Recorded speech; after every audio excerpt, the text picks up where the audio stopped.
मन और शरीर मानव पर निर्भर करता है कि वो शरीर बन जाए या मन बन जाए।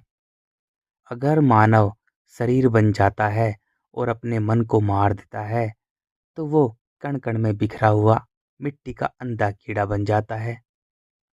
उसका आकार मिट्टी के कीड़े के समान होता है पूरे ब्रह्मांड में, क्योंकि उसका शरीर पृथ्वी है।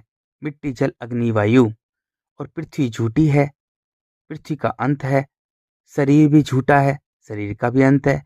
और पूरी पृथ्वी इस पूरे ब्रह्मांड में छोटी सी है, धूल के कण के समान है, यानी मिट्टी के कीड़े के से भी कम है।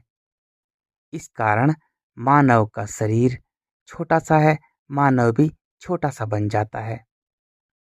शरीर छोटा होता है। जब मानव की मृत्यु निकट होती है तो मानव बचना चाहता है, लेकिन मरना तो उसे पड़ेगा, क्योंकि जितने भी शरीर हैं, स्टार प्लैनेट गैलेक्सीज, जितने भी मायावी गोले हैं, मिट्टी हैं, उन सब की मृत्यु है जैसे शरीर की मृत्यु है, क्योंकि शरीर पूरी पृथ्वी ही है।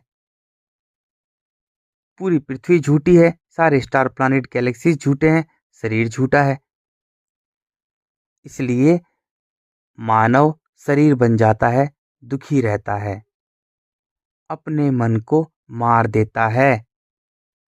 शरीर को चलाने वाला मन है और मन कभी नहीं मरता।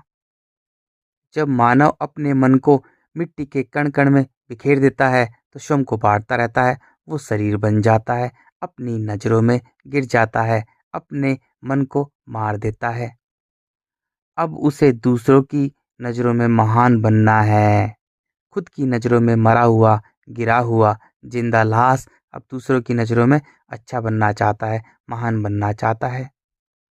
अगर मानव मन बन जाता है, शरीर को हरा देता है और केवल मन का मालिक बन जाता है, अपने मन का मालिक बनते ही उसे किसी की जरूरत नहीं होती, क्योंकि मन का मालिक बनते ही वो उस मालिक से मिल जाता है जिसने पूरा ब्रह्मांड रचा है, सारे स्टार प्लैनेट गैलेक्सीज को अपने नियम के हिसाब से घुमा रहा है।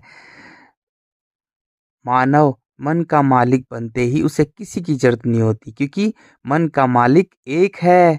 पूरा ब्रह्मांड खाली, अनंत, अखंड, अजर, अमर उसी में मिल जाता है, क्योंकि मन उसी का हिस्सा है।